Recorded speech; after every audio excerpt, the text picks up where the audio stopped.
വെളിപ്പാട് പുസ്തകത്തിലെ പ്രധാനപ്പെട്ട വിഷയം നമ്മൾ ചിന്തിച്ചതാ യേശുക്രിസ്തുവിൻ്റെ വെളിപ്പാട്. അതായത് ഇതിലെ പ്രധാന വിഷയം. അതിന് കീഴില ബാക്കി മുഴുവൻ വിഷയവും. പ്രധാനപ്പെട്ട വിഷയവും പ്രധാനപ്പെട്ട വ്യക്തിയും നസറയനാകുന്ന യേശുക്രിസ്തു.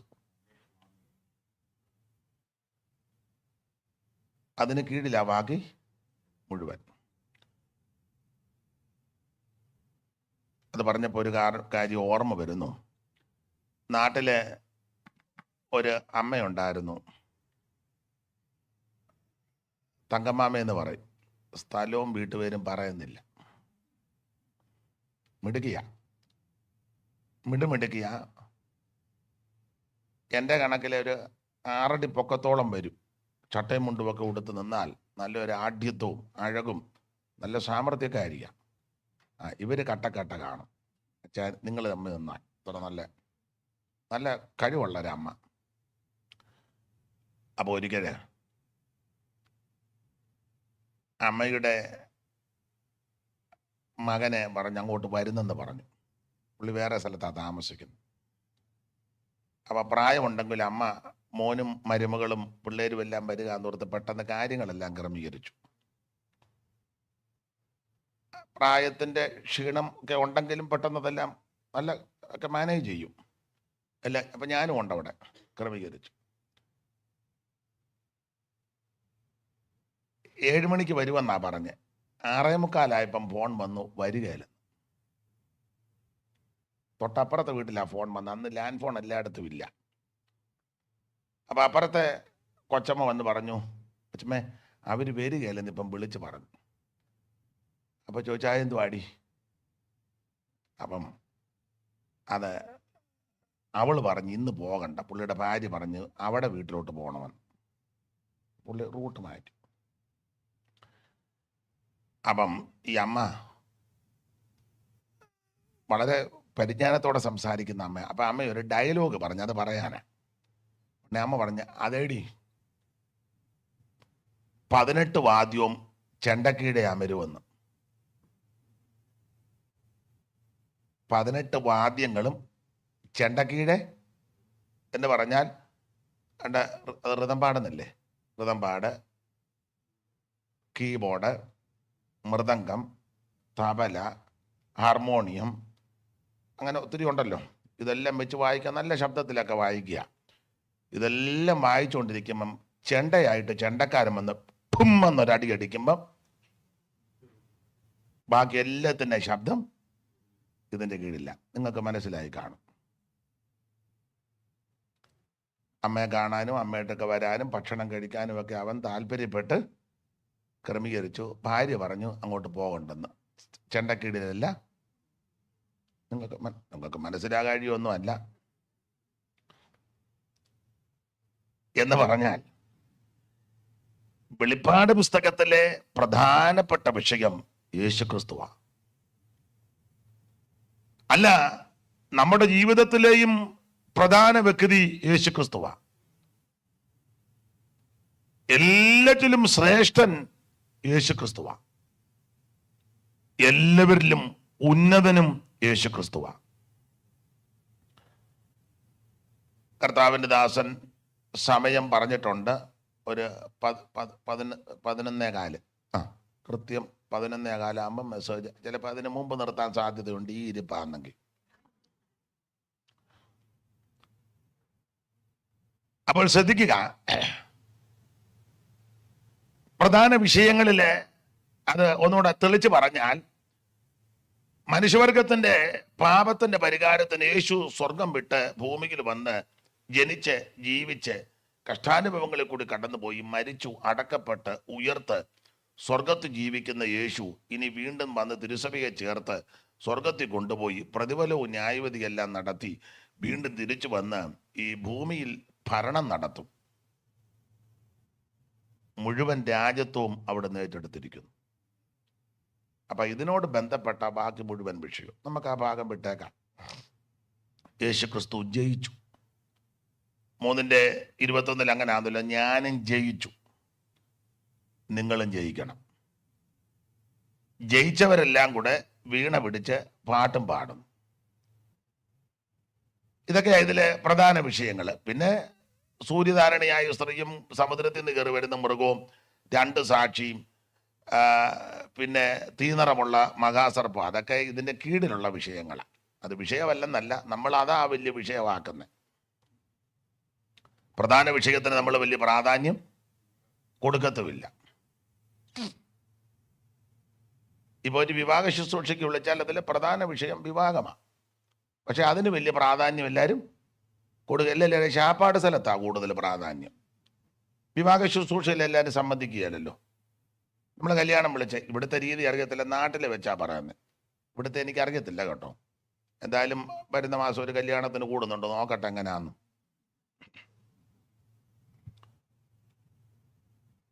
നാട്ടിലെ രീതി വെച്ചാ ഞാൻ പറഞ്ഞേ.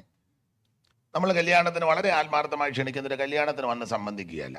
അവരാ ശാപ്പാട് കഴിക്കുന്നതിൻ്റെ അവിടെ അന്ന് സമയമാകുമ്പോൾ അവിടെ ഷട്ടർ തുറക്കുന്നുണ്ടോ എന്ന് നാട്ടിലെ രീതിയാന്നേ. ഇവിടെ വേറെ രീതികളാണ്. തന്നെയല്ല, നമുക്ക് ഈ ആരാധനയ്ക്കൊക്കെ കൃത്യസമയം എല്ലാവരും പറയും, അത് നല്ലതാ. 10 മുതൽ 1 മണി വരെ നാട്ടിലൊക്കെ, അല്ലെ 10:30 മുതൽ 1:30 വരെ നാട്ടിലെ രീതി വെച്ചാൽ, അല്ലെ 9 മുതൽ 12 വരെ. പക്ഷേ ഭക്ഷണത്തിൻ്റെ ടൈം ആരും പറയുന്നത് കേട്ടിട്ടില്ല. ഇത് കഴിഞ്ഞ് 1 മണി മുതൽ 2 മണി വരെ ഭക്ഷണത്തിൻ്റെ, അതിനപ്പുറം പിന്നെ ഭക്ഷണം തരത്തുമില്ല, കഴിക്കാനും ഒക്കത്തില്ലെന്ന് അങ്ങനെ ആരും. അത് 3-4 മണിക്കൂർ എടുത്തിട്ട് നല്ല പെരുക്കുന്ന ആൾക്കാരുണ്ട്. എല്ലാവർക്കും ദീനോവാ. അത് വേറൊരു വിഷയം, അവിടെ നിൽക്കട്ടെ. വെളിപ്പാട് പുസ്തകം 1-ാം അധ്യായം ഞാൻ ഓർപ്പിച്ചല്ലോ, നിങ്ങൾക്കറിയാം. യേശുക്രിസ്തുവിന്റെ തേജസ്സിന്റെ പ്രത്യക്ഷതയാ, തേജസ്കരിക്കപ്പെട്ട യേശുക്രിസ്തു. യോഹന്നാൻ അപ്പോസ്തലനെ നാട് കടത്തി. ഞാൻ ഓർപ്പിച്ചു, നിങ്ങൾക്കറിയാം, തിളച്ച എണ്ണയ്ക്കകത്തിട്ടു, ഒരു കുഴപ്പവും വന്നില്ല. എൻ്റെ ഭാവനയും കൂടെ ചേർത്ത് പറയുക, ഉപദേശമല്ല. തീ കത്തിക്കാളുന്നു. നാട്ടിലെ രീതി വെച്ചാൽ ഞാൻ പറയുന്നത് കേട്ടോ. വലിയ വാർപ്പിനകത്ത് എണ്ണ വെട്ടിത്തിളയ്ക്കുന്നു. അപ്പോൾ അപ്പോസ്തലന്മാരെ എല്ലാം പീഡിപ്പിക്കുന്ന കാലമാണ്. യോഹന്നാൻ അപ്പോസ്തലനോട് പറഞ്ഞു കാണും, യേശുവിനെ തള്ളി പറഞ്ഞാൽ ഇതിനകത്ത് ഇടത്തില്ല. യേശുവിനെ ത്യജിച്ചാൽ, ഉപേക്ഷിച്ചാൽ ഇതിനകത്ത് നിന്നെ ഇടുകയില്ല. പക്ഷേ നീ യേശുവിൻ്റെ സാക്ഷിയായിട്ട് ഇനിയും പോയാൽ നിന്നെ ഈ തിളച്ച എണ്ണയ്ക്കകത്തിട്ട് ഉപ്പേരി വറക്കും പോലെ വറക്കാൻ പോവുക. ഞാൻ നിങ്ങൾ വന്നെങ്കിൽ ഒരു 10 വട്ടം തള്ളി പറഞ്ഞേനും. ഇപ്പം നല്ല അന്തരീക്ഷമായതുകൊണ്ടാണ് എല്ലാവരും ഇങ്ങനെ ഇരിക്കുന്നത്. അതെ, നമ്മൾ പാട്ടൊക്കെ പാടും, ജീവൻ വെച്ചീടും. അത് അന്നമ്മ മാമനാ പാടിയത്. ഇപ്പോൾ 2 പേര് ഇങ്ങോട്ട് കയറി തോക്ക് പറയാ, യേശുവിനെ തള്ളി പറഞ്ഞാൽ ഇവിടെ ഇരിക്കുന്ന പലരും തള്ളി പറയാൻ സാധ്യത. നെഞ്ചത്ത് കൈവച്ച് പറ. വേണ്ട. അയ്യോ, വെറുതെ അലോഗ്യം ഉണ്ടാക്കണ്ട. ചുരുക്കം പേരെ ഏൽപ്പിച്ചു കൊടുക്കൂ. അപ്പോൾ യോഹന്നാനെ തിളച്ച എണ്ണയ്ക്കകത്ത് ഇടാൻ പോവുക. എൻ്റെ ഭാവന എല്ലാവരും നോക്കി നിൽക്കുക, തള്ളി പറയുന്ന കാണാം. പക്ഷെ യോഹന്നാൻ പറഞ്ഞ് തള്ളി പറയത്തില്ല. തിളച്ച എണ്ണ വിട്ട് തിളക്കുക. അപ്പം അവിടെ എഴുതിയിട്ടില്ലെങ്കിലും എല്ലാ കാര്യവും എഴുതാനൊക്കത്തില്ല. ഞാൻ തെളിയിക്കാം, എല്ലാ കാര്യവും എഴുതാനൊക്കത്തില്ലെന്ന്. സന്ദർഭം കൂടെ പഠിച്ചാൽ തിളച്ച ചൂട് ദാനിയേൽ പ്രവചനം വായിക്കുമ്പോൾ 7 ഇരട്ടി വർദ്ധിപ്പിച്ച് കാണും. എണ്ണ വെട്ടി തിളയ്ക്കുന്നു. അപ്പൊ യോഹന്നാൻ ഇത് കണ്ട് ചഞ്ചലിച്ചില്ല. അതിന്റെ കാരണവും കൂടെ പറഞ്ഞേക്കാം. യോഹന്നാന്റെ അകത്ത് നല്ല ഉറപ്പുണ്ട്. കാരണം ഞാൻ സേവിക്കുന്ന, ഞാൻ ആരാധിക്കുന്ന, ഞാൻ ഭജിക്കുന്ന, എന്നെ രക്ഷിച്ച് ഞാൻ 3.5 കൊല്ലം കൂടെ നടന്നതാ, മാറോട് ചേർന്നിരുന്നതാ. ആ ചേർന്നിരുന്ന എന്നെ രക്ഷിച്ച എൻ്റെ പ്രാണപ്രിയന്റെ വിശേഷത എന്താണെന്നറിയാമോ? തീക്കകത്തൂടെ നടക്കുന്നവനാ. 3 ബാലകന്മാരെ തീക്കകത്തിട്ടിട്ട് തീയുടെ മണം പോലും ഏശിയില്ലെന്നാ. ഇട്ടവരെല്ലാം നോക്കി നിൽക്കുമ്പോൾ രാജാവ് അന്തം വിട്ടുപോയി. ആമേ, 3 പേരെ അല്ലയോ നമ്മൾ തീക്കകത്തിട്ടത്? അതെ, 4 പേര് നടക്കുന്നല്ലോ. 4-മത്തവന്റെ രൂപം ദൈവദൂതനെ പോലിരിക്കുന്നു എന്ന് പറഞ്ഞാൽ, ആമേ, തന്നെ സേവിക്കുന്ന, സ്നേഹിക്കുന്ന, ആരാധിക്കുന്ന ദൈവജനം ആമേ ശോധനയിൽ കൂടി തീക്കകത്തൂടെ കടന്നു പോകുമ്പോൾ മാറി നിൽക്കുന്ന ദൈവമല്ല, ആമേ, നിന്റെ കൂടെ തീക്കകത്തിറങ്ങി വന്ന് ആമേ നടകൊള്ളുന്നവനെയാ ഞാൻ നിങ്ങൾ ആരാധിക്കുന്നത്.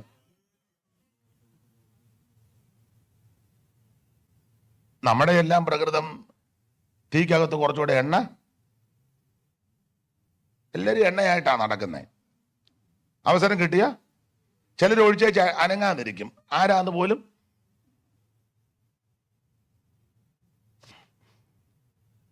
ഞാൻ ഈ സ്ഥലവും പേരും പറയാത്തത് ഓർക്കാഞ്ഞിട്ടല്ല, മറന്നിട്ടുമല്ല, വെറുതെ അലോക്യം വേണ്ടെന്ന് ഓർത്താ. ഒരു പള്ളിയില്,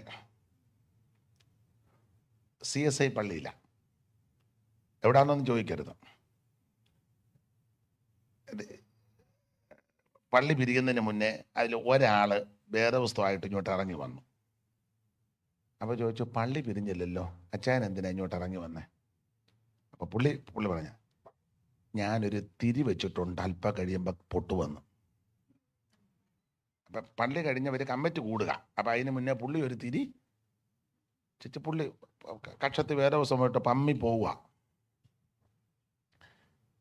പള്ളിയുടെ അവിടെ നിന്ന് ഒരു 300 മീറ്റർ എന്നാൽ പുള്ളിയുടെ വീട്ടിൽ ചെല്ലാം. പുള്ളി അവിടെ ചെല്ലുന്നതിന് മുന്നേ പള്ളിമുറ്റത്ത് പൂരാടി.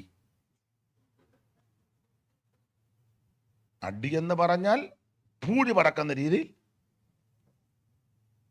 ആ അടി ഉണ്ടാകുന്ന സാധനം വെച്ചാ പുള്ളി പയ്യ ബൈബിളുമായിട്ട്. അങ്ങനെയുള്ള ആൾക്കാർ നമ്മുടെ ഇടയിലും ഉണ്ട്. നിങ്ങൾ ശ്രദ്ധിച്ചിട്ടില്ലേ? തിരിവെച്ചു ഇവർ പയ്യെ, ഓ നിങ്ങൾക്കൊന്നും അറിയാൻ മേല, നിങ്ങളെല്ലാം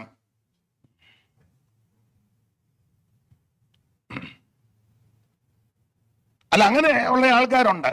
നല്ല ടോർപ്പിട വെച്ച് കൊടുക്കും, നമ്മളെ കാണുമ്പോൾ ചിരിക്കുകയും ചെയ്യാം. സ്തോത്രം പാസ്റ്റർ, പാര വെച്ചാ. പിന്നെ ഈ ദൈവം തമ്പുരാനും അറിയാൻ താല്പര്യമില്ലെങ്കിലും ചിരിക്ക് വന്ന അതിന് ദൈവം ഇവിടെ അസ്ഥി വെച്ചിട്ടില്ല. ചിറിക്ക് അസ്ഥി വെക്കുകയായിരുന്നു വലിയ ബുദ്ധിമുട്ടാവുമെന്ന് ചിരിക്കാൻ, കാരണം കട്ടിയല്ലേ. നിങ്ങൾ തൊട്ട് നോക്കിയാൽ അസ്ഥിയില്ല. അത് കണ്ടാൽ നമുക്ക് ഏത് രീതി വേണേലും.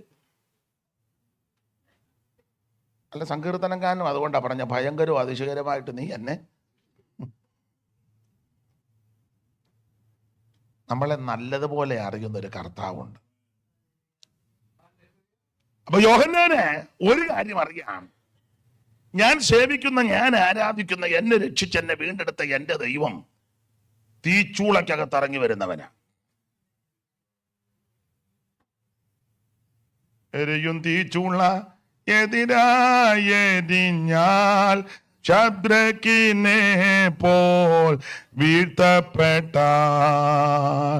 എന്നോടു കൂടെയും അഗ്നിയിലിറങ്ങി ബന്ധിടാതെ പ്രിയ വിടുവിക്കും.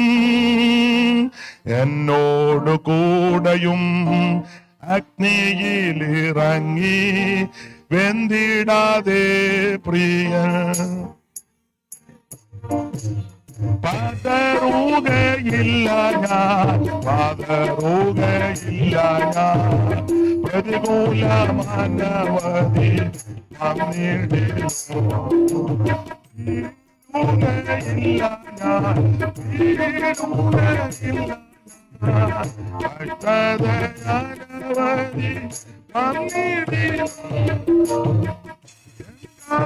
കാത്തിടും എൻ പ്രിയൻ പോറ്റ്.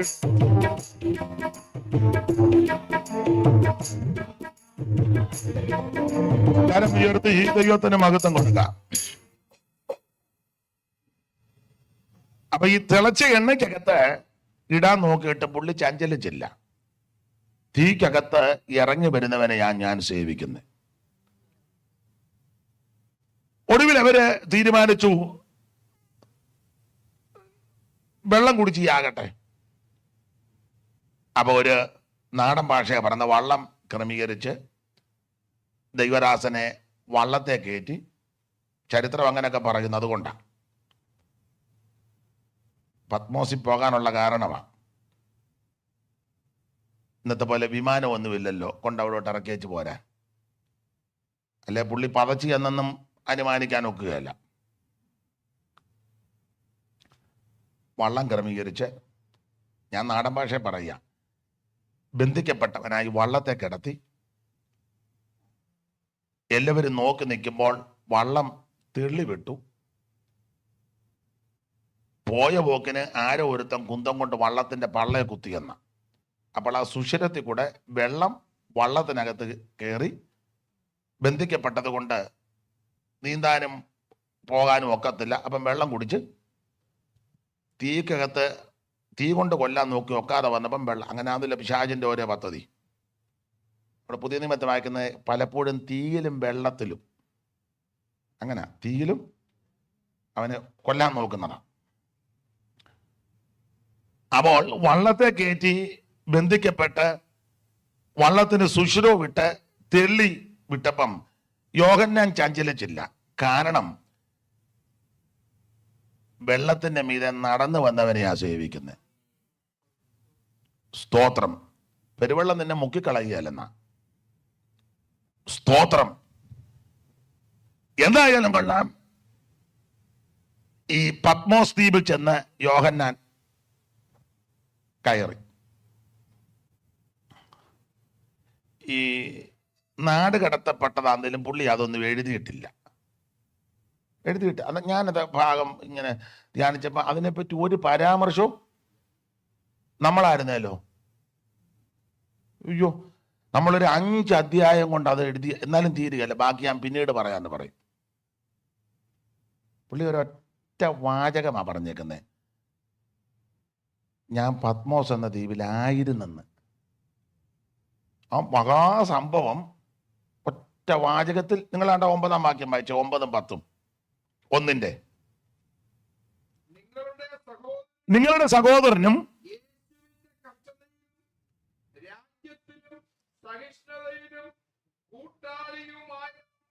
യോഹന്നാൻ എന്ന ഞാൻ ദൈവവചനവും യേശുവിന്റെ സാക്ഷ്യവും നിമിത്തം പത്മോസ് എന്ന ദ്വീപിൽ ആയിരുന്നു. ഞാൻ പത്മോസ് എന്ന ദ്വീപിലായിരുന്നു. ആ പോയ ചരിത്രമോ സംഭവിച്ച കാര്യങ്ങളൊന്നും പരാമർശിച്ചിട്ടില്ല. ഞാനോ നിങ്ങളോ ആയിരുന്നെങ്കിൽ ഒരു 5-8 അധ്യായം ഒന്നുമില്ലാഞ്ഞിട്ട് നമ്മൾ സാക്ഷിക്ക് സമയം തന്നാലോ. ഇവിടുത്തെ രീതി അറിയാം. ഇപ്പം നാട്ടിലെ ഒരാൾക്ക് ഒരു ജോലി കിട്ടി, ആ ജോലി കിട്ടുന്നതിനെ പറ്റി അവർക്ക് സമയം കൊടുത്താൽ അവരെന്തെല്ലാം സാക്ഷ്യം ഇല്ലേ. ഇറങ്ങിത്തിരിച്ച കാലം മുതൽ നടന്ന സകല സംഭവങ്ങളും പറഞ്ഞു ജോലി കിട്ടിയതാ വിഷയം. ഒറ്റവാക്കി പറയുകയല്ല. ദൈവമക്കൾ പ്രാർത്ഥിച്ചു, ദൈവം അത്ഭുതം ചെയ്തു, എനിക്കൊരു ജോലി കിട്ടി, സ്തോത്രം പറഞ്ഞേ ചിരിക്കുകയല്ല. 2 ശീല് പാട്ടുമൊക്കെ പാടി നിന്ന് കറങ്ങി കുഴഞ്ഞ് മനുഷ്യനെ മെനക്കെടുത്തി ആടി, പിന്നെ ഇരിക്കുന്ന പാസ്റ്റ് ഹല്ലേലൂയ ഇരിക്കാൻ സിഗ്നൽ കൊടുക്കുക, എന്നാലും ഇരിക്കുകയല്ല. അങ്ങനെയുള്ള മെനക്കേട് കേസ് ഒത്തിരി ഉണ്ട്. മകൻ്റെയോ മോടെയോ ഒരു വിവാഹം നടക്കട്ടെ, നല്ല കാര്യമാണ്. പക്ഷെ അതിനെപ്പറ്റി ചെല്ലങ്ങോട്ട് വിസ്തരിക്കാൻ തുടങ്ങിയാലോ. ഒരു വീട് വെക്കട്ടെ, അതിനെപ്പറ്റി പറയാൻ തുടങ്ങിയാൽ നീരും കരയില്ല. അന്ന് മുഴുവൻ അതാ. എന്നാ യോഹന്നാൻ അപ്പോസ്തലനെ നിങ്ങളൊന്ന് കണ്ടേ, എന്ത് ശോധനകളും പ്രതികൂലങ്ങളും പോരാട്ടങ്ങളും സഹിച്ച ആ പത്മോസിൽ എത്തിയത്. ആ സംഭവങ്ങളൊന്നും വിശദീകരിച്ചിട്ടില്ല. ഒറ്റ വാക്ക് പറഞ്ഞു, ഞാൻ പത്മോസിലായിരുന്നെന്ന്. എങ്ങനെ അവിടെ ചെന്നെന്നോ അതിന്റെ ചരിത്രങ്ങളോ സംഭവങ്ങളോ ഒന്നും. അതിന്റെ കാരണവും കൂടെ ഞാൻ പറയാം. തൻ്റെ സാക്ഷ്യവും തൻ്റെ അനുഭവങ്ങളും ഒക്കെ പറയുന്നതിലും കുറച്ചുകൂടെ തനിക്ക് ആഗ്രഹം യേശുവിനെ പറ്റി പറയണം. എന്നെ കേൾക്കുന്ന പ്രിയരെ, നമ്മളെപ്പറ്റി അധികം പറയുന്നതിലും നല്ലത് കർത്താവിൻ്റെ വചനവും കർത്താവിനെ പറ്റി പറയുന്നതാണ്. ഒറ്റ വാക്ക് പറഞ്ഞ് ഞാൻ പത്മോസിലായിരുന്നു. അല്ലാതെ എന്നെ ഇന്ന ആളാ അവിടെ നാട് കടത്തിയത്, അവനെ നിങ്ങൾക്ക് അറിയാമോ, ഞാനിവിടെ ആണെങ്കിലും നിങ്ങൾ അവനെ വിടരുത്, നിങ്ങൾ സഭയായിട്ട് ഉപവസിച്ച് പ്രാർത്ഥിച്ച് അവൻ്റെ തല പോകാൻ, അങ്ങനെയൊക്കെയുള്ള ആൾക്കാരുണ്ട്. പ്രാർത്ഥിക്കണം, ദൈവം അവനെ സന്ദർശിക്കും. ഞാനിപ്പോൾ ഇവിടെ ആയിരിക്കുന്നെങ്കിലും ഞാനും അവന് വേണ്ടി പ്രാർത്ഥിക്കുക. എന്നോട് ചെയ്തതൊന്നും ഞാൻ എല്ലാം ഒന്നും പറയുന്നില്ല, എന്നാലും നിങ്ങൾ അറിയാതിരിക്കരുതെന്ന് വെച്ച് ചില കാര്യം ഒന്നും വേണ്ടിയില്ല. ഒറ്റ വാക്കി പറഞ്ഞു, ഞാൻ പത്മോസിലായിരുന്നു. പിന്നെ പോകാനുള്ള കാരണം എന്നാന്ന് രണ്ട് കാര്യം സൂചിപ്പിക്കുന്നുണ്ട്. ഒന്ന് ദൈവവചനം, രണ്ട് യേശുക്രിസ്തുവിന്റെ സാക്ഷി. പിണങ്ങാതിരിക്കാമെങ്കിൽ ഒരു കാര്യം പറയാം, പിണങ്ങാലും ഒന്നുമില്ല. കഴിഞ്ഞ ദിവസം പറഞ്ഞ പോലെ ഞാനിവിടെ സ്ഥിരതാമസക്കാരനായിട്ട് വന്നതല്ലല്ലോ. ഈ ശരിക്ക് ദൈവവചനം പറഞ്ഞാൽ ഒറ്റപ്പെടുത്തും.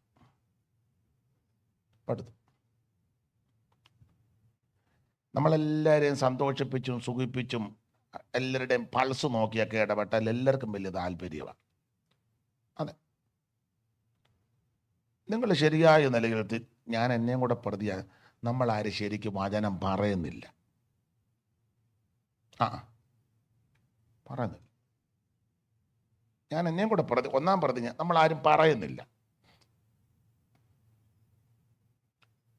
നമ്മൾ പറഞ്ഞെന്നും പറഞ്ഞ ഈ ആളുകൾ ചിരിക്കുന്നേ. ദീർഘവർഷങ്ങളായിട്ട് ഞാൻ ആരും പറയുന്നില്ല. ശരിയായ നിലയിൽ വചനം പ്രസംഗിച്ചാൽ പ്രശ്നമാണ്. നിങ്ങൾ അപ്പോസ്തല പ്രവൃത്തി മൊത്തം എടുത്ത് അവർ ശരിക്ക് വചനം പറഞ്ഞ മുഴുവൻ പ്രശ്നമല്ലായിരുന്നു. അതെ, കൂക്ക് വിളിക്കുകയും കല്ലുകൊണ്ട് എറിയുകയും വാളുകൊണ്ട് വെട്ടിക്കൊല്ലുകയും.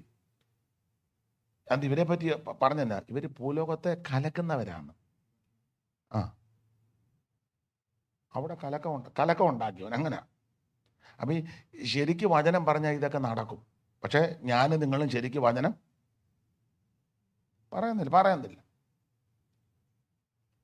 ശരിയായിട്ട് നമ്മൾ പറയുന്നതാ നമ്മൾ പറയുന്നില്ല.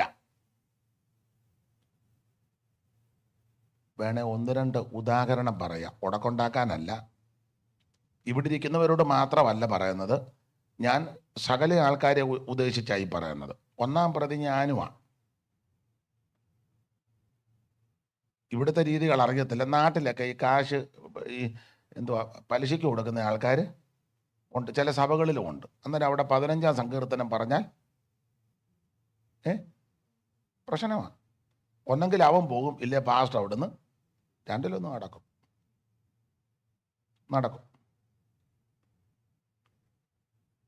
മാതാപിതാക്കളെ അന്വേഷിക്കാത്ത സംരക്ഷിക്കാത്ത ആൾക്കാർ നാട്ടിലും ഉണ്ട്, ഇവിടെയും കാണും. ഉണ്ട്. വചനം ഒന്ന് പറഞ്ഞ് പ്രശ്നമാകും. സഹോദരങ്ങളോട് മിണ്ടാത്തവര് സഹകരിക്കാത്ത ധാരാളം ആൾക്കാർ പെന്തിക്കോസിലും ഉണ്ട്. വചനം ഒന്ന് ശരിക്ക് പറഞ്ഞ് പ്രശ്നമാകും. അപ്പൊ ശരിയായ നിലയിൽ ദൈവവചനം സംസാരിച്ചാൽ ഒറ്റപ്പെടുത്തും, ആരും കാണുകയില്ല. പക്ഷെ പൗലോസ് പറഞ്ഞു, കർത്താവോ എനിക്ക് തോന്നാം.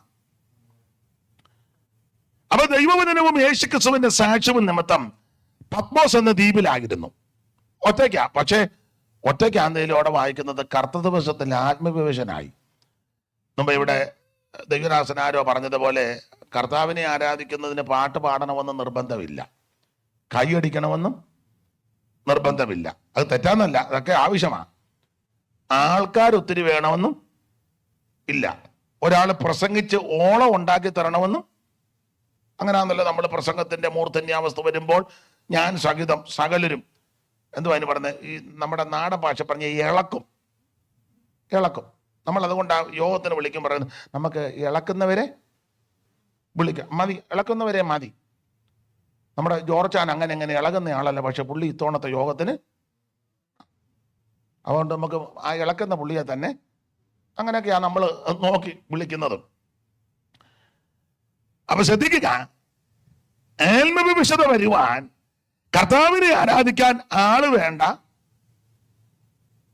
ഓളിയം കൂട്ടണ്ട, പാട്ടുകാർ വേണ്ട, ഈ വാദ്യ ഉപകരണങ്ങളും ഇത് തെറ്റാന്നല്ല, ഇതൊന്നും വേണ്ട. സഭാഗോള് നിറച്ച ആള് വേണമെന്നില്ല, സിസ്റ്റമെല്ലാം നന്നായിട്ട് വർക്ക് ചെയ്യണമെന്നുമില്ല. സിസ്റ്റമില്ലെങ്കിലും ആൾക്കാരില്ലെങ്കിലും ആളില്ലെങ്കിലും ഹാളില്ലെങ്കിലും ഓളിയമില്ലെങ്കിലും ഇടിപിടി ഒന്നുമില്ലെങ്കിലും നീ ഒറ്റയ്ക്കാണെങ്കിലും ആത്മാവിൽ നിറയാം. സ്തോത്രം. നിങ്ങൾ പിണങ്ങരുത്. ഇപ്പൊ ചെല്ലു പറയുന്നില്ലേ, ഈ ഞാൻ എപ്പോഴും പറയും, അതൊക്കെ എനിക്ക് ബുദ്ധിമുട്ടുണ്ട്, നിങ്ങൾക്ക് അങ്ങനെയാണെന്നറിയാൻ മേല. ചെല്ലു പറയുന്നില്ല, ഒരു നല്ല ഹല്ലേലൂയ പറഞ്ഞാട്ടെ. എനിക്ക് അത് മനസ്സിലാകുന്നില്ല. ഹല്ലേലൂയ എന്നുള്ളത് നല്ലതാ. അത് പതുക്കെ പറഞ്ഞാലും ഉറക്കെ പറഞ്ഞാലും സ്വർഗത്തിലെ ഭാഷയല്ലേ. എനിക്കൊന്ന് ഇവർ ഉദ്ദേശിക്കുന്നത് ഉറക്കെ ഒരു ഹല്ലേലൂയ പറയാനായിരിക്കും ഉദ്ദേശിക്കുന്നത്. എന്നാൽ പിന്നെ അത് അങ്ങനെ അങ്ങ് തെളിച്ച് പറഞ്ഞാൽ പോരെ. അതിന് കൊടുത്തിരിക്കുന്ന ഒരു നല്ല ഹല്ലേലൂയ. അയ്യോ, വേറെ ചിലരെ നിങ്ങൾ ശ്രദ്ധിച്ചിട്ടില്ലേ, കൈ കൊണ്ടുവന്നിട്ടുള്ളവരെല്ലാം കൈ അടിച്ചാട്ടെ. ആരേലും കൈ വീട്ടിൽ വെച്ച് വരുമോ? പണ്ട് കുരങ്ങൻ പറഞ്ഞു, അയ്യോ ഹൃദയമാണോ, അത് ഞാൻ വെളിയിലോട്ട് പോകുമ്പോൾ കൊണ്ടുപോകാൻ. മുതൽ ചോദിച്ചു, പിന്നെ ഇവിടെ അത് അത്തിമരത്തിൻ്റെ പണ്ട് പറഞ്ഞാൽ നമുക്ക് പുറകോട്ട് പോയി അത് എടുത്തുകൊണ്ട്. നിങ്ങൾക്ക് മനസ്സിലാകുന്നുണ്ടായിരിക്കും. ചില പ്രയോഗം നമുക്ക് യോജിക്കാൻ പറ്റുന്നില്ല. ചെല്ലു പറയുന്നില്ലയോ, ഇനി എല്ലാവരും കൈയടിച്ച് അന്യഭാഷ പറഞ്ഞാട്ടെ. അത് അന്നേരം പറയുന്നതാണോ? എനിക്കൊക്കത്തില്ല. ഇനി അല്പസമയം നമുക്ക് കൈയടിച്ച്, എടാ അത് അതിന്റെ നടത്തിപ്പിലും ആത്മനിറവ് വരുമ്പോഴല്ലയോ നമ്മൾ ചെയ്യുന്നേ. ഒരാൾ നിർബന്ധിക്കുമ്പോഴും പറയുമ്പോഴും സമ്മർദ്ദം ചെലുത്തുമ്പോഴും ഉള്ളതാണോ അത്? അത് കൃത്രിമമാ, അത് അന്യാഗ്നിയാ. വചനം കേൾക്കുമ്പോൾ ആത്മാവി നിറയും, പാട്ട് പാടുമ്പോൾ ആത്മാവി നിറയും. അടുത്തിരിക്കുന്നവൻ ആത്മാവിലാകും, നമ്മുടെ വിഷയവുമല്ല, അതാ നടത്തിപ്പില്ല.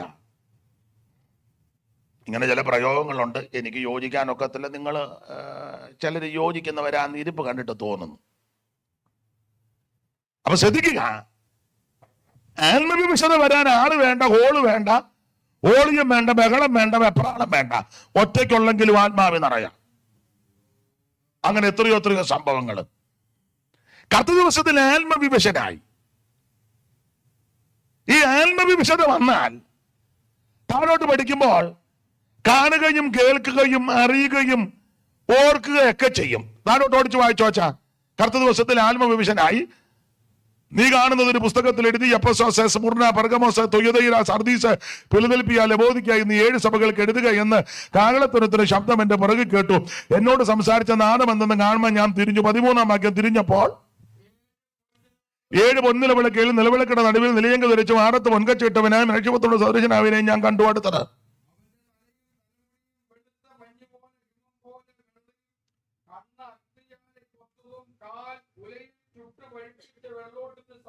അതെ, നിങ്ങൾ ശ്രദ്ധിക്കുക. അങ്ങപ്രത്യംഗ വർണ്ണന യേശുക്രിസ്തുവിന്റെ വെളിപ്പാട്. കർത്താവിനെ ദർശിക്കുക. ഒരു കാര്യം ദൈവമക്കളോട് പറയാം, നമ്മുടെ ആയുസ്സിൽ കാണേണ്ടത് യേശുവിനെയാ, അറിയേണ്ടത് യേശുവിനെയാ. അവിടുത്തെ അറിയേണ്ടതുപോലെ നമ്മൾ അറിയണം.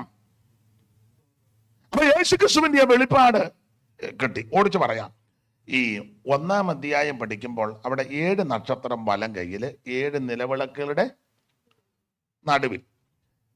ആ നക്ഷത്രം എന്തുവാണ്, നിലവിളക്ക് എന്താന്ന് 1-ാം അധ്യായത്തിൽ വ്യാഖ്യാനമുണ്ട്. നമ്മൾ വ്യാഖ്യാനിക്കേണ്ട, അവിടെ തന്നെ ഉണ്ട്. 7 നിലവിളക്ക്, 7 സഭ, 7 നക്ഷത്രം ദൂതന്മാരാ, സഭയുടെ ശുശ്രൂഷകന്മാരാ അവിടുത്തെ വലം കയ്യില്. അതുകൊണ്ട് ഒരു കാര്യം ഒന്നുകൂടെ ഓർപ്പിക്കാൻ, നിങ്ങൾക്ക് അറിവുള്ളതാ, കർത്താവിന്റെ വേല ചെയ്യുന്ന അവിടുത്തെ ദാസന്മാർ അവിടുത്തെ വലം കയ്യില. അവിടുത്തെ വലം കയ്യിൽ നിന്ന് നമ്മെ പിടിച്ചു പറിക്കുവാൻ ദൈവം ഒരുത്തനെ അനുവദിക്കത്തില്ല. കർത്താവിന്റെ വേല ചെയ്യുന്ന, കർത്തൃ ശുശ്രൂഷ ചെയ്യുന്ന ദൈവദാസന്മാരോടും ദൈവമക്കളോടും പറയാം, ഞാൻ നിങ്ങൾ കർത്താവിന്റെ ഉള്ളം കയ്യില. അവിടുത്തെ കയ്യിൽ നിന്ന് പിടിച്ചു പറിച്ചുകൊണ്ട് പോകാൻ കരുത്തുള്ള ഒരുത്തനുമില്ല. ഒരു പഴയ പാട്ടുണ്ട്, നിങ്ങൾക്ക് ചിലർക്കറിയാം. കരുത്തനാമവൻ കരത്തിനാൽ പിടിച്ചിരിക്കയാൽ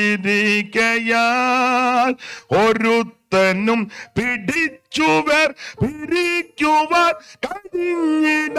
വിരുദ്ധമായി വരുന്നതൊന്നും ഏതുമേ ഭയന്നിട. വിരുദ്ധമായി വരുന്നതൊന്നും ഇതെന്തോ ഭാഗ്യം ശുനാഥനോടു ചേർന്നു ഇതാ ഇതെന്തോ ഭാഗ്യം. അപ്പൊ ശ്രദ്ധിക്കുക, ഞാനും നിങ്ങളും അവിടുത്തെ ഉള്ളം കൈയില്ല. ഇനി 1-ാം അധ്യായം നിങ്ങൾ പഠിക്കുമ്പോൾ 7 നിലവിളക്കുകളുടെ നടുവിൽ യേശു ക്രിസ്തു. 7 നിലവിളക്ക്, 7 സഭ. അപ്പൊ 1-ാം അധ്യായത്തിൽ 7 സഭ. ആ സഭയുടെ നടുക്ക് കർത്താവ് നടുക്കാ കേട്ടോ, കിഴക്കല്ല. പണ്ടൊക്കെ ചിലര് പ്രാർത്ഥിക്കാന്ന് പറയുമ്പോൾ നേരെ തിരിയുന്ന കാണാം. ആരാ എങ്ങനെ എന്നൊന്നും ഇപ്പൊ എന്നോട് ചോദിക്കണ്ട. അറിയായ്മയുടെ കാലത്ത് കിഴക്കോട്ടുള്ള ആരാധന സൂര്യാരാധനയാണ് യഗസ്കേല് നമ്മൾ പഠിക്കുന്നത്. അവര് കിഴക്കോട്ട് നോക്കി സൂര്യനെ നമസ്കരിക്കുന്നു. കിഴക്കോട്ടുള്ള ആരാധന സൂര്യാരാധനയാ. നമ്മുടെ കർത്താവ് കിഴക്കും തെക്കും ഒന്നും അല്ല വരുന്ന, അവിടെ നടുവിൽ വരുന്നവനാ. ഇന്ന് പകലും അവിടുന്ന് നമ്മുടെ നടുവിലുണ്ട്. ഞാൻ അവരുടെ നടുവിൽ വസിക്കുവാൻ അവൻ എനിക്കൊരു വിശുദ്ധ മന്ദിരം പണിയണം. 2-3 പേർ എന്റെ നാമത്തിൽ കൂടിയാൽ ഞാൻ അവരുടെ നടുവില്. കർത്താവ് വന്നതെല്ലാം നടുക്ക. ഇന്ന് പകലും അവിടുന്ന് നമ്മുടെ നടുവിലുണ്ട്. അപ്പോൾ 1-ാം അധ്യായത്തിൽ സഭയുടെ നടുക്ക് യേശു ഉണ്ട്. ഇനി സഭയുടെ ചരിത്രം പഠിക്കുമ്പോൾ ആദ്യത്തെ സഭ എഫെസോ സഭയാണ്. ആ സഭയുടെ നടുക്ക് ചുമ്മാ 1-ാം അധ്യായത്തിൽ നടുക്ക് കർത്താവ് നിൽക്കുന്നു. 2-ാം അധ്യായം എഫെസോ സഭയെ പറ്റി പഠിക്കുമ്പോൾ നടുക്ക് വെറുതെ നിൽക്കുകയല്ല, നടുവിൽ കൂടെ നടക്കുക എന്ന. 2-1 നടുവിൽ കൂടെ നടക്കുന്നെണ്ണ. വായിച്ചു വച്ചാ 2-1. സഭയുടെ ദൂതൻ എഴുതുക, ആ 7 നക്ഷത്രം വലങ്കയിൽ പിടിച്ചുകൊണ്ട് ആ 7 പൊൻനിലവിളക്കുകളുടെ നടുവിൽ നടക്കുന്നവൻ. അപ്പോൾ 1-ാം അധ്യായത്തിൽ 7 നിലവിളക്കുടെ നടുവിൽ യേശുവിനെ കാണാം. 2-ാം അധ്യായത്തിലേക്ക് വന്നപ്പോൾ നടുക്ക് വെറുതെ ഇങ്ങനെ നിൽക്കുകയല്ല, നടക്കുക എന്ന് പറഞ്ഞാൽ അവിടുന്ന് ജീവനുള്ളവനാ. ഇന്ന് പകലും നമ്മുടെ നടുവിൽ കൂടെ നടക്കുക. ഞാൻ എല്ലാ ഭാഗവും എടുക്കുന്നില്ല. അപ്പൊ 1-ാം അധ്യായത്തിൽ സഭയുടെ നടുക്കുണ്ട്. 2-ാം അധ്യായത്തിൽ ഒരു സ്റ്റാച്ചു ആയിട്ട് ചുമ്മാ നിൽക്കുകയല്ല, നടുവിൽ കൂടെ. എന്റെ ഭാഷ ഞാൻ പറയാൻ നിങ്ങൾ യോജിക്കുമെന്നറിയത്തില്ല. എല്ലാവരും സഭയ്ക്കകത്തിരിക്കുകയല്ലേ, കർത്താവ് എല്ലാവരുടെയും അടുക്ക നടന്നു വരുന്നുണ്ട്. ഉണ്ട്, എല്ലാ അടുക്കലും കർത്താവ് നടക്കുകയല്ലേ. ഇരിക്കുന്ന എല്ലാ അടുക്കലും യേശു വരുന്നുണ്ട്. ഉണ്ട്. ഞാനും നിങ്ങളും സഭയിൽ വരുന്ന എല്ലാവരുടെ അടുക്കലും ഒന്നും പോകത്തില്ല, എല്ലാവർക്കും കൈ കൊടുക്കുകയില്ല, എല്ലാവരോടും സംസാരിക്കുകയില്ല, എല്ലാവരോടും വലിയ താല്പര്യവും. മിണ്ടണ്ട, വെറുതെ എന്തിനാ മിണ്ടുന്നേ? സഭയിൽ വരുന്ന എല്ലാവർക്കും കൈ കൊടുക്കുവോ? ഇല്ല. എല്ലാവരോടും സഹകരിക്കുവോ? ഇല്ല. സ്റ്റാറ്റസ് നോക്കിയല്ലേ ഇടപെടുന്നേ, പൊസിഷൻ നോക്കിയല്ലേ പലരും ഇടപെടുന്നേ. നമുക്ക് ഒക്കുവെന്ന് നോക്കിയേച്ചേ. നിങ്ങൾ മിണ്ടുകയല്ല, എനിക്കറിയാം. മിണ്ടണ്ട. ഞാൻ ഇന്ന് വൈകിട്ട് നമുക്കില്ലല്ലോ ഇവിടെ, ഞാൻ പൊക്കോളാം. അല്ല, പോകാനുള്ള ഉദ്ദേശത്തിലാണ് നിൽക്കുന്നത്. പണ്ട് MT മാത്യു അപ്പച്ചൻ എന്നോട് പറയുമായിരുന്നു, ബൈബിൾ സ്കൂളിൽ പഠിപ്പിച്ചപ്പോൾ പറയാറുണ്ട്, സഭാചാർജിലിരിക്കുമ്പം വിശ്വാസികൾ പൊക്കോ പാസ്റ്റർ എന്ന് പറയുന്നത് അവരോട് പറയണം ഞാൻ പോവുകയെന്ന്. വിശ്വാസികളെ പാസ്റ്റർ പൊക്കോ എന്ന് പറയുന്നതിൽ നല്ലത് നേരത്തെ പറഞ്ഞേക്കണം, അതുകൊണ്ട് ഞാൻ പോവുക. ഞാനും നിങ്ങളുമെല്ലാം നിറം നോക്കി, നിലവാരം നോക്കി, പണം നോക്കി, പൊസിഷൻ നോക്കി, ഒരു ഇംഗ്ലീഷ് നിൽക്കട്ടെ, സ്റ്റാറ്റസ് നോക്കിയാ നമ്മൾ നോക്കും അരിസ്റ്റോക്രാറ്റ് ആണോ എന്ന്. ഇല്ലേ? തെറ്റിയോ? ഞാൻ പറഞ്ഞ ഇംഗ്ലീഷ് തെറ്റിയെങ്കിൽ പറഞ്ഞു തരണം. ഇല്ലേ? പക്ഷെ കർത്താവ് അങ്ങനല്ല കേട്ടോ. നമ്മൾ എല്ലാവരുടെ അടുക്കലും ചെല്ലത്തില്ലല്ലോ, എല്ലാവർക്കും കൈ കൊടുക്കുകയല്ലോ, എല്ലാവരോടും സംസാരിക്കത്തില്ലല്ലോ, എല്ലാവരോടും ഇടപെടുകയല്ലോ. പക്ഷെ കർത്താവ് അങ്ങനല്ല. സഭയ്ക്കകത്തുള്ള എല്ലാവരുടെ അടുക്കൽ യേശു വരും. നിന്റെ അടുക്ക വരുന്ന യേശു, നിന്റെ സമീപേ വരുന്ന യേശു, നിന്റെ ചിന്തകളും ഇച്ഛകളും നിലവുകളും ഒക്കെ അറിയുന്ന നല്ല കർത്താവ് ഇന്ന് പകൽ നമ്മുടെ നടുവിൽ അടുത്ത് വരുന്നവനാ. Praise the Lord. സങ്കീർത്തനക്കാരൻ പറഞ്ഞിരിക്കുന്ന ഇരിക്കുന്നത് എഴുന്നേൽക്കുന്നതല്ല. TPM-കാര് പാടുവരുന്നൊരു പഴയ പാട്ട്, ഇരിക്കുന്നതും ഞാൻ എഴുന്നേൽക്കുന്നതും കർത്താവു കാണുന്നു, ഗ്രഹിക്കുന്നു കർത്തനൻ ഹൃദയ നിരൂപണ. ഓ ചില്ല് ചില്ലെന്നുള്ള ശബ്ദം വേണ്ട, അത് വേണ്ട. ഇരിക്കുന്നതും ഞാൻ എഴുന്നേൽക്കുന്നതും കർത്താവു കാണുന്നു, ഗ്രഹിക്കുന്നു കർത്തനൻ ഹൃദയ നിരൂപണ. ഓ ദൂരത്തു നിന്നും തന്നെ ഇതത്ഭുതം, ദൂരത്തു നിന്നും തന്നെ ഇതത്ഭുതം ഈ പരിജ്ഞാനം. അപ്പൊ ശ്രദ്ധിക്കുക, നാം ഇരിക്കുന്നതും ചരിക്കുന്നതും ചിന്തിക്കുന്നതെല്ലാം നമ്മുടെ കർത്താവ് അറിയുന്നുണ്ട്. ഓടിച്ചു പോകാം. 1-ാം അധ്യായത്തിൽ സഭയുടെ നടുക്ക് യേശു, 2-ാം അധ്യായത്തിൽ ചുമ്മാ നടുക്ക് നിൽക്കുകയല്ല, നടന്നുകൊണ്ടിരിക്കുക. ചിലരൊക്കെ മാത്രമല്ല യേശു വരുന്നത്, എല്ലാവരുടെ അടുക്കലും വരും. എല്ലാവരും ഈ പിണങ്ങരുത്. നമ്മൾ ഈ പാവം എന്ന് ആദ്യം ഉദ്ദേശിക്കുന്ന 7-ാം കൽപ്പനയാണ്. അത് തെറ്റ പാവം അല്ലെന്നല്ല, പാവം.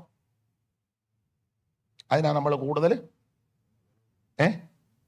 പറ, നിങ്ങൾ എന്തേലും പറ, പ്രാധാന്യം അതോ മച്ചാൻ പറ, അതാ നല്ലത്. അത് തെറ്റാന്നല്ല, പാവമാ. അത് വില കുറച്ച് കാണുകയും ചെയ്യരുത്. തോമാച്ചൻ ഒരു വാക്യം വായിച്ചേ, യാക്കോബ് 2:8. ബാക്കി എല്ലാവരും എന്നെ നോക്ക്, നിങ്ങൾ കുനിഞ്ഞിരിക്കണ്ട, ഏതായാലും വായിക്കുന്നില്ല. എന്നെ നോക്ക്, കാണാനൊന്നും വലിയ ചതവില്ലെങ്കിലും എന്നെ നോക്ക്. അമ്മാമ എന്നെ നോക്കാൻ, എന്നെ നോക്ക്. തോമാച്ചാൻ വായിച്ചേ. ആ അടുത്തത് 8 ആ 9 വായിച്ചേ. ആ മതി, എന്തിനാ അധികം വായിക്കുന്നേ?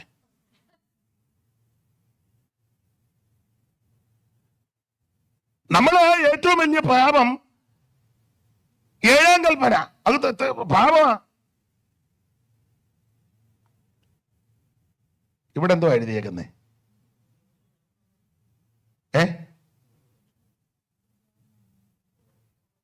മൊത്തം വായിക്കണ്ട, ഉറക്കെ പറ. മുഖപക്ഷം കാണിച്ചാലോ? ഈ വാക്യത്തിന്റെ വെളിച്ചത്തിൽ പാപമില്ലാത്തവരെന്ന് കൈപൊക്കിക്കേ. ഈ വാക്യത്തിന്റെ വെളിച്ചത്തിൽ ഞാൻ കണ്ണടച്ചോളാം, നിങ്ങൾ തിരിഞ്ഞു നിന്നോളാം, നിങ്ങൾ കൈപൊക്കിക്കോ. ഇനിയിപ്പം പാസ്റ്റർ കാണുമെന്ന് ചിന്തിക്കണ്ട. കൈതാത്തട്.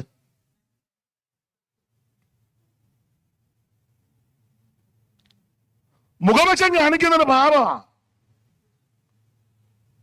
ഞാൻ എന്നെയും കൂടെ പ്രതിയാക്കിയാ പറയുന്നത്. അല്ല, അതിന് ദൃഷ്ടാന്തമായിട്ട് യാക്കോബ് പറഞ്ഞു, നിങ്ങളുടെ പള്ളി 2 പേര് വന്നു. ഒരുത്തൻ മോടിയുള്ള വസ്ത്രം ധരിച്ച് ഒരുത്തൻ വന്നു, ഒരുത്തൻ മുഷിഞ്ഞ വസ്ത്രം ധരിച്ച്. നമ്മൾ വരുമ്പോൾ നോക്കും എങ്ങനെ ഉണ്ടെന്ന്.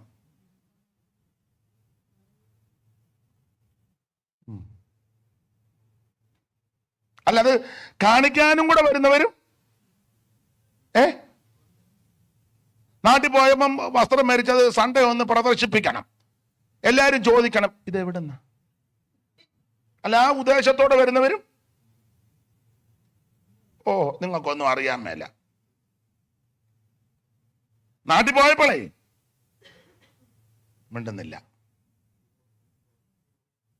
ഇപ്പൊ നിങ്ങൾ ചിന്തിക്കുക, ഞങ്ങളുടെ കാശ് കൊണ്ട് മേടിച്ച് തന്നെ തനിക്ക് എന്നാ ഇത്ര സൂക്കേടെന്ന് ചോദിക്കുന്നില്ലെങ്കിലും അകത്ത് മലയാളത്തിലല്ല ഇംഗ്ലീഷിലായിരിക്കും. ആയിക്കോട്ടെ, എന്നാലും ചോദ്യം വന്നിട്ടുണ്ട്. തന്റെ കാശ് എടുത്താണോ ഞങ്ങള്?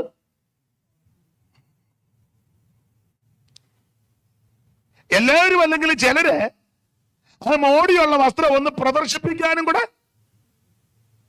പിന്നെ യോഗ കഴിയുമ്പോ ചോദിക്കും ഇത് എവിടെ നിന്നാ എടുത്തേ? അതിനോട് നന്നായിരിക്കുന്നു, ഇണങ്ങുന്നുണ്ട് കേട്ടോ. അത് കേൾക്കുന്ന നമുക്കൊരു പൊടി സുഖം.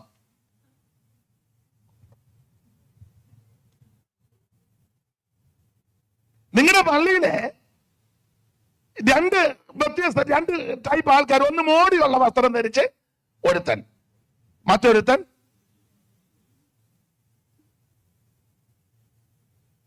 നമ്മള് മോടിയുള്ള വസ്ത്രം ധരിച്ചവരോട് പറഞ്ഞ വന്നാട്ടെ സുഖേന ഇവിടെ മുഷിഞ്ഞ വസ്ത്രം ധരിച്ചോണ്ട് കൊണ്ട് മാറി നിൽക്കട. ഇവിടെ വന്നിരിക്കുന്നു.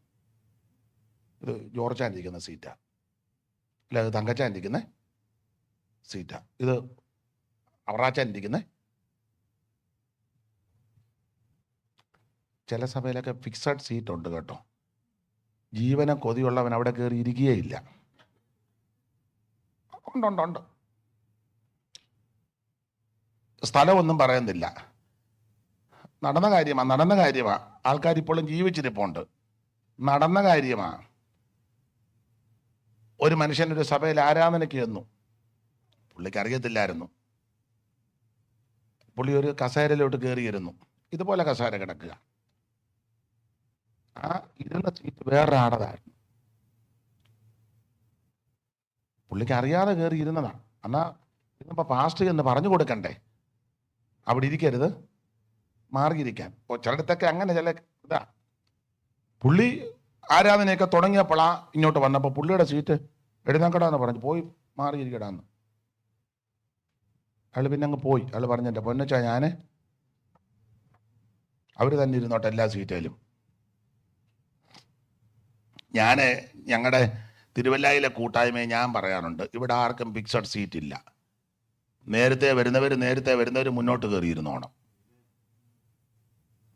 അങ്ങനെയൊക്കെ സീറ്റ് അവനവൻ്റെ വീട്ടിലൊക്കെ നമ്മൾ ചെല്ലുമ്പോൾ ചില കസാരയുണ്ട്, അവിടെ നമ്മൾ കയറി ഇരിക്കരുത്. അല്ല, അവിടെയും ബോധക്കേട് കാണിക്കുന്നവരുണ്ട് കേട്ടോ. ഞാൻ ഒരിക്കൽ എൻ്റെ കൂടെ 2-3 പേരുമായിട്ടൊരു വീട്ടിൽ ചെന്നു. അവിടെ ഒരു പഴയ പാസ്റ്റർ വീട്ടിലാണ്. അപ്പം ചാരു കസാര കിടക്കുക. അപ്പം ഞാൻ കണ്ടു, അപ്പച്ചനിരിക്കുന്ന കസാരയാന്ന് എനിക്കറിയാം. കൂടെ വന്നവർ ആദ്യം കയറി അതിലിരുന്നു. ഈ വിവരദോഷികൾ ഉണ്ട്. ഞാനിവനെ കണ്ണ് കാണിക്ക് എഴുന്നേക്ക്. അപ്പം അപ്പച്ചനകത്തിട്ട് വരുന്നു. അവനോട് അപ്പച്ചൻ നല്ല മനുഷ്യനാ കേട്ടോ. പുള്ളി വന്ന് അപ്പുറം ഒരു കസാരയിലങ്ങിരുന്നു. അപ്പം പിന്നെ ഞങ്ങളുടെ വേറൊരു കൊച്ചമ്മ ഉണ്ടായിരുന്നു അവിടെ. പൊടിയമ്മ വന്ന് പറഞ്ഞു, എഴുന്നേക്കടാന്ന് പറഞ്ഞു. ഇന്നോടാരും പറഞ്ഞുകൊണ്ടിരിക്കുന്നു. പുള്ളിക്കാർ നല്ല വർത്താനം നന്നായിട്ട് പറയും. അല്ല, അങ്ങനെ വിവരമില്ലാത്ത ആൾക്കാരും അത് വീടുകളിൽ ചെല്ലുമ്പം ആ വീട്ടിലെ കാരണവൻ അല്ലെ കുടുംബനാഥൻ ആ വീട്ടിലെ മുതിർന്ന ആളിരിക്കുന്ന കസേര കാണും. അത് നമ്മൾ വേറെ കസേരയുണ്ടല്ലോ. എന്നാൽ സഭ അങ്ങനല്ല. സഭ ഒരു അപ്പത്തിന്റെ അംശികളാ, ഒരു ശരീരത്തിന്റെ അവയവമാ. ഇതിനകത്ത് മുഖപക്ഷം കാണിക്കരുത്. അതിപ്പോ കാണിച്ച പാപമാ. ആ വചനം വെച്ച് നെഞ്ചത്ത് കൈവച്ച് ദൈവസന്നിധിയല്ലേ, എല്ലാവരും ഒന്ന് തന്നെത്താൻ ശോധന ചെയ്യേ. സംസാരത്തിലോ പ്രവൃത്തിയിലോ ഇടപാടിലോ സമീപനത്തിലോ ഒക്കെ മുഖപക്ഷം ഉണ്ടെങ്കിൽ അത് പാപമാണ്. നമുക്ക് ആ വിഷയം വിട്ടേക്കാം. വെറുതെ എന്തിനാ നിങ്ങളും സങ്കടപ്പെട്ടിരിക്കുന്നു. ഒരു സന്തോഷത്തോടെ വന്നതാ. നിങ്ങൾ പറയും, ഇന്നലെയും ഞാനൊന്നും കുഴപ്പമില്ലായിരുന്നു, നിങ്ങളെന്ന് ഞായറാഴ്ച പുള്ളി തല്ലി കലക്കിയാച്ചാ. നിങ്ങളത് പറയും, എനിക്കറിയാം. നിങ്ങൾ പറയാനുള്ള പ്ലാനാന്ന് എനിക്ക് മനസ്സിലായി. മുഖം കണ്ട് അല്ല പറയും വിളിച്ചു പറയും. ജയനെ രാത്രി വലിയ കുഴപ്പം ഇല്ലായിരുന്നു, പുള്ളി ഞായറാഴ്ച അത് മുഴുവൻ തല്ലി കലക്കിയാച്ചാ. തല്ലി കലക്കുന്ന എന്നാന്ന് നിങ്ങൾക്ക് അറിയാമല്ലോ. ഞാനിപ്പോൾ ഒന്നും പറയണ്ട. ദൈവത്തിന് നമ്മളെ നല്ലതുപോലെ അറിയുന്ന കർത്താവുണ്ട്. അപ്പൊ 1-ാം അധ്യായത്തിൽ സഭയുടെ നടക്ക്, 2-ാം അധ്യായത്തിൽ നടുവിൽ കൂടെ നടക്കുക. പക്ഷെ 7-ാമത്തെ സഭ ലവോദിക്ക വന്നപ്പം നടുക്കുമില്ല, നടുവിലുമില്ല, നടക്കുന്നുമില്ല. യേശു പുറത്താ. യേശു പുറത്ത് നിന്ന് വെച്ച് മുട്ടുക അകത്തോട്ട് കയറാൻ.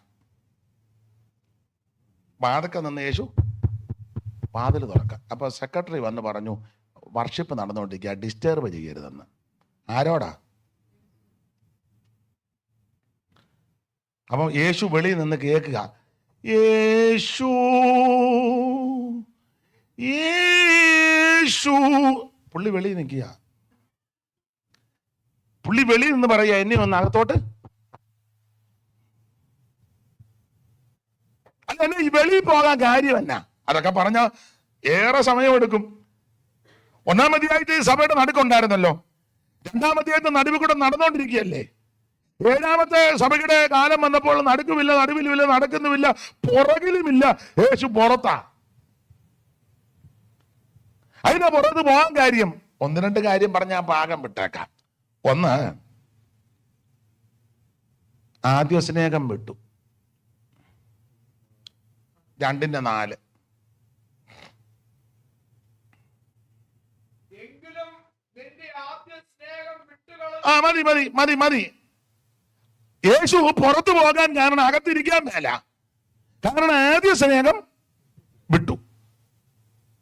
ദൈവത്തോടുള്ള ബന്ധത്തിലും കുടുംബത്തോടുള്ള ബന്ധത്തിലും സഭയോടുള്ള ബന്ധത്തിലും സമൂഹത്തോടുള്ള ബന്ധത്തിലും ആദ്യ സ്നേഹം വിട്ടു. നിന്റെ ആദ്യ സ്നേഹം വിട്ടുപോയെന്നൊരു കുറവു കർത്തൻ കാണുന്നില്ലേ. ലൗകിക സുഖങ്ങളും ശാശ്വതമല്ല എന്ന് താതനരുളിടുന്നു. ലൗകിക സുഖങ്ങളും ശാശ്വതമല്ല എന്ന് താതനരുളിടുന്നു. നിന്റെ ആദ്യ സ്നേഹം വിട്ടുപോയെന്നൊരു കുറവു കർത്തൻ കാണുന്നല്ലോ. അപ്പൊ ആദ്യ സ്നേഹം വിട്ടുകളഞ്ഞു. അതുകൊണ്ട് കർത്താവിന് ഇപ്പൊ അകത്ത് നിൽക്കാൻ മേല. വേറൊത്തൊരു കാര്യമുണ്ട്, അതെല്ലാം ഞാൻ എടുക്കുന്നില്ല. 2, കർത്താവിനകത്ത് നിൽക്കാൻ പറ്റാത്ത രണ്ടാമത്തെ ഒരു കാരണം, ഇസബേൽ എന്ന് പറയുന്ന ഒരു സ്ത്രീയെ നീ അനുവദിക്കുന്നു. ആ സ്ത്രീയുടെ ഒരു പ്രകൃതി എൻ്റെ ദാസന്മാരെ പഠിപ്പിക്കുന്നു. അങ്ങനെ അടിച്ചേക്കുന്നത്, എൻ്റെ ദാസന്മാരെ ഉപദേശിക്കുന്നു. പാസ്റ്റേഴ്സിന് ക്ലാസ് എടുക്കുന്ന അമ്മാമ്മ,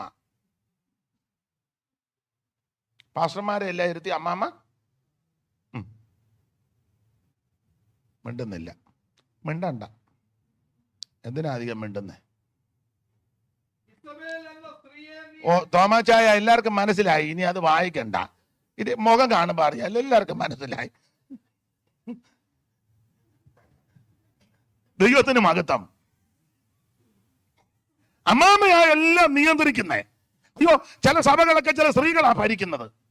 അതെ, അവര് ഇഞ്ചക്ഷൻ ചെയ്ത് കൊടുക്കും. നാളെ ഇങ്ങനെ പറയണം, പറഞ്ഞില്ലെങ്കിൽ എന്റെ തനിനിറം. ഈ പൊട്ടൻ അതുപോലെ തന്നെ. അല്ല, എല്ലാവരുടെയും കാര്യമല്ല. അമ്മാമ്മയ്ക്ക് ആ സാലറി, അമ്മാമ്മയുടെ ആ വീട്, പുള്ളി ദത്താ. അയ്യോന്നോ? എന്തിനാ അയ്യോന്ന് വെക്കുന്നേ? എല്ലാവരുടെയും കാര്യമല്ല, എന്നാ ചിലരുടെ കാര്യമാ. ആ അധ്യായം മൊത്തം ഇരുന്ന് വായിക്കാന്നോ? നമുക്ക് പിന്നെ വായിക്കാം. എന്നെ നോക്കേ.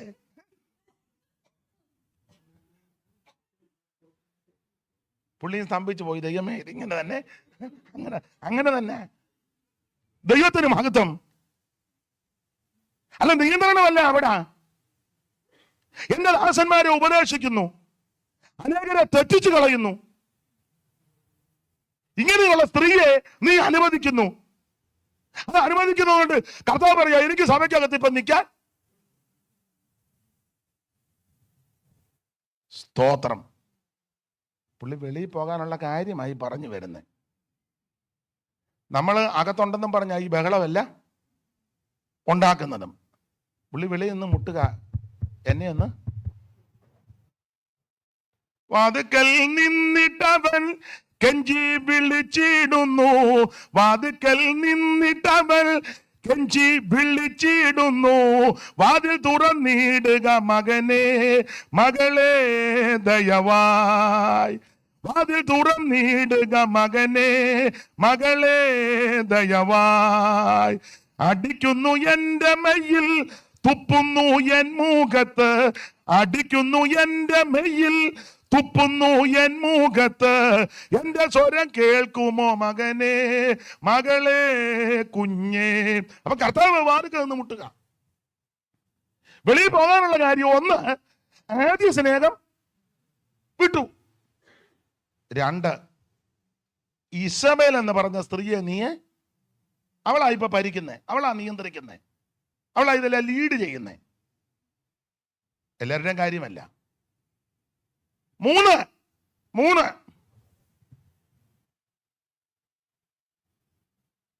ബിലിയാമിന്റെ ഉപദേശവും നിക്കലോവിയ ഉപദേശക്കാരി ഇപ്പൊ സഭയ്ക്കകത്ത് കൂടി. ബിലിയാമിന്റെ ഉപദേശക്കാരും നിക്കലോവിയ ഉപദേശക്കാരും സഭയ്ക്കകത്ത് ഇപ്പൊ മർദ്ദിച്ചു. അതുകൊണ്ട് യേശുവിന് ഇപ്പൊ സഭയ്ക്കകത്ത് നിക്കലോവാസ് 7 പേരെ തിരഞ്ഞെടുത്തത് ഒരുത്തനായിരുന്നെന്നാ പറയുന്നത്, നിക്കലോവിയ. അവന്റെ ഉപദേശം എന്ത് ചെയ്താലും കുഴപ്പമില്ല, സൺഡേ വന്നാ മതി, കയ്യുമെല്ലാം ഒന്ന് വീശി ഇങ്ങനെ തൂങ്ങിച്ചത്തതുപോലെ മതി, സൺഡേ. ഞാൻ ഒരാളെയോ ഒരു സഭയോ ഒരു ഇത് ഉദ്ദേശിച്ച് പറഞ്ഞതല്ല, ഞാൻ ഇതിന്റെ അടിസ്ഥാനത്തിൽ പറയാം. മൺഡേ മുതൽ സാറ്റർഡേ വരെ എന്തും ചെയ്യാം, എന്തും പ്രവർത്തിക്കുക, എന്തുവാകാം, എങ്ങനെ നടക്കാം, എങ്ങനെ എങ്ങനെ എങ്ങനെ. സൺഡേ ആകുമ്പോൾ അതായി ഇവന്റെ ഉപദേശം. അപ്പൊ ഈ ഉപദേശക്കാരുള്ളത് കൊണ്ട് കർത്താവിന് സഭയ്ക്കകത്തിപ്പം വലിയ സ്ഥാനമൊന്നും.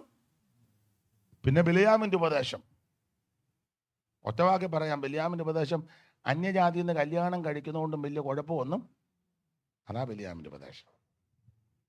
രക്ഷിക്കപ്പെട്ട് സ്നാനപ്പെട്ട് അഭിഷേകം പ്രാപിച്ച് തിരുമേശ കിടത്ത് വേർപാട് പാലിച്ച് കൂട്ടായ്മ ആചരിച്ച് പ്രാർത്ഥന കഴിച്ച് ദൈവത്തോടും മനുഷ്യരോടും കുറ്റമറ്റ മനസ്സാക്ഷിയോടെ ജീവിക്കുന്ന ദൈവ പൈതൽ ആവിധ അനുഭവങ്ങളിൽ പെടാത്ത ഒരു വ്യക്തിയുമായി ബന്ധത കൂടാൻ പ്രമാണമില്ല. പക്ഷെ ബിലിയാം പറഞ്ഞു കുഴപ്പമൊന്നും. ബിലിയാം പൂള് വെച്ച് കൊടുത്തേച്ച് അവരുടെ ദേവന്മാരുടെ ബലികൾക്ക് ഇവരെ ക്ഷണിച്ചു. ഇവർ പോയി ശാപ്പാടും കഴിച്ചു. ഒരുത്തൻ നോക്കി നിൽക്കുമ്പോൾ ഒരു മിദ്യാന സ്ത്രീയുമായിട്ട് അകത്തോട്ട് കയറിയും വന്നു. അതാ ഉപദേശം.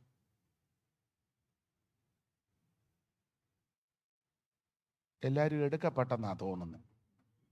അനക്കമൊന്നുമില്ല. അല്ല, അനങ്ങണ്ട. ഇത്ര നാളും അനങ്ങിട്ട് എന്നാ ഗുണമുണ്ടായി? ഒരു കാര്യം പറയാം, യേശുക്രിസ്തുവിനകത്ത് സ്ഥാനമില്ല. കർത്താവ് വെളിയിൽ നിന്ന് മുട്ടുക. ഇന്ന് പകൽ നമ്മുടെ ഹൃദയത്തിന്റെ വാതിൽക്കൽ നിന്ന് യേശു മുട്ടുക. എന്റെയും നിങ്ങളുടെയും ഹൃദയത്തിനകത്ത് കർത്താവിന് ഇരിക്കാൻ പാടില്ലാത്ത എന്തെങ്കിലും ഉണ്ടെങ്കിൽ എടുത്തു കളയണം. കളഞ്ഞേച്ച് കർത്താവ് ഇതിനകത്തിരിക്കട്ടെ. നമ്മുടെ വീടിന്റെ വാതിൽക്കൽ നിന്ന് യേശു മുട്ടുക. യേശുക്രിസ്തുവിന് നമ്മുടെ ഭവനത്തിൽ വസിക്കാൻ പാടില്ലാത്ത എന്തെങ്കിലും നമ്മുടെ ഭവനത്തിലുണ്ടെങ്കിൽ അതെടുത്ത് കളയണം.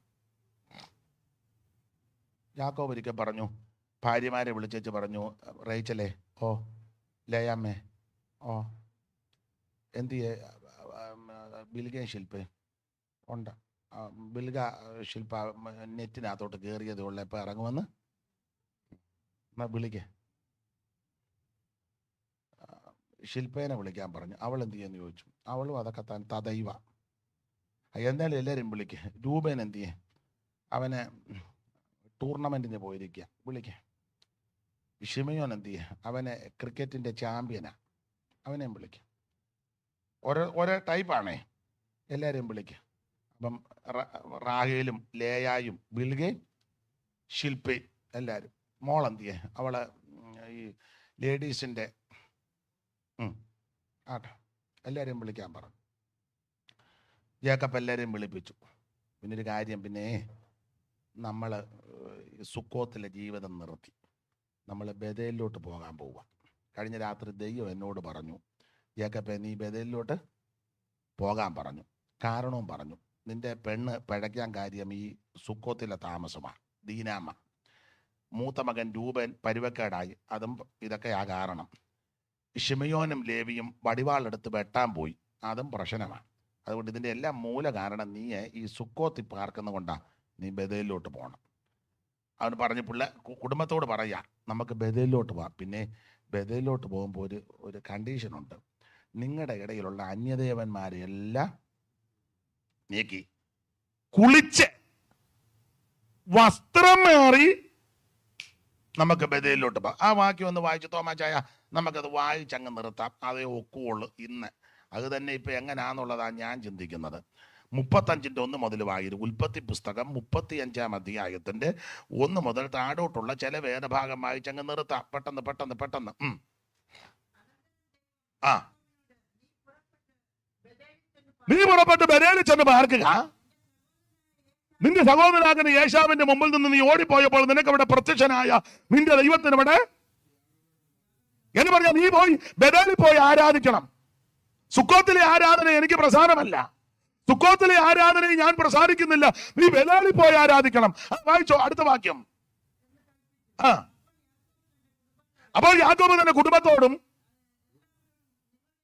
നിങ്ങളുടെ ഇടയിൽ അന്യദേവന്മാരെയെല്ലാം നീക്കിക്കളഞ്ഞ് നിങ്ങളെ ശുദ്ധീകരിച്ച് വസ്ത്രം മാറി, ഞാൻ വ്യാഖ്യാനിക്കുന്നില്ല, ഒറ്റ വാക്കി പറഞ്ഞ ഭാഗം വിടാം. നമുക്ക് ബഥേലിലോട്ട് പോകണം. പോകാം. പക്ഷെ ബഥേലിൽ പോകുമ്പോൾ ഒരു കണ്ടീഷൻ ഉണ്ട്. ഈ വസ്ത്രം ബഥേലിൽ പറ്റുകയില്ല. കുളിക്കാതെ നനയ്ക്കാതെ ബഥേലിലോട്ട്. ഞാൻ കുളിയെന്ന് ഉദ്ദേശിക്കുന്ന യേശുക്രിസ്തുവിന്റെ പരിശുദ്ധ രക്തത്താൽ ശുദ്ധീകരണമാണ്. ഈ വസ്ത്രം അവിടെ പറ്റുകയില്ല.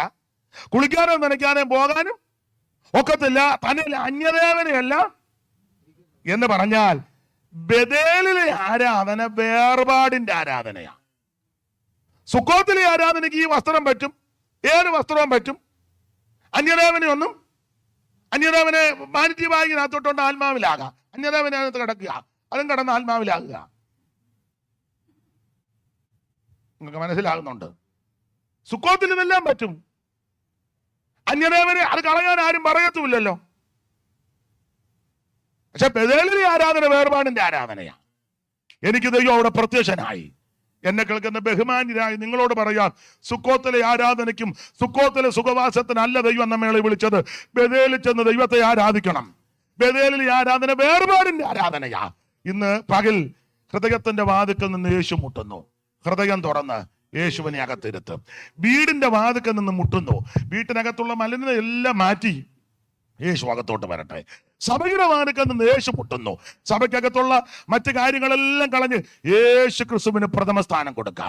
ഈ പകൽ നമുക്കൊന്ന് സമർപ്പിക്കാം. കർത്താവേ, എന്റെ ഉള്ളത്തിലേക്ക് വരണം. കർത്താവേ, എന്റെ ഭവനത്തിൽ അവിടുന്ന് നായകനായിട്ടിരിക്കണം. കർത്താവേ, ഈ സഭയുടെ നടുവിൽ അവിടുന്ന് ഉലാവുന്നതിനായി സ്തോത്രം. എല്ലാവരും അല്പസമയം ദൈവത്തെ സ്തുതിച്ചാട്ടെ. വാതിക്കൽ നിന്ന് മുട്ടുന്ന കർത്താവിന്റെ ശബ്ദം ഉത്തമഗീതങ്ങൾ വായിക്കുക. എന്റെ ആമഞ്ഞ വാതിക്കൽ നിന്ന് മുട്ടുന്ന എന്റെ പ്രാണപ്രിയന്റെ ശബ്ദം ഇനി എത്രയും അല്പകാലം കഴിഞ്ഞിട്ട് വരുവാനുള്ളവൻ വരും. തനിക്കായി കാത്തു നിൽക്കുന്ന വിശുദ്ധന്മാരുടെ രക്ഷയ്ക്ക് അവിടുന്ന് പാപം കൂടാതെ രണ്ടാമന് പ്രത്യക്ഷപ്പെടും. ആ കർത്താവിനെ എതിരേൽക്കുവാൻ, കർത്താവിനെ സ്വീകരിക്കുവാൻ, അവിടുത്തോട് കൂടെ നിത്യയുഗങ്ങൾ വസിക്കുവാൻ ഈ പകൽ എല്ലാവരും ഒന്ന് സമർപ്പിച്ചാട്ടെ.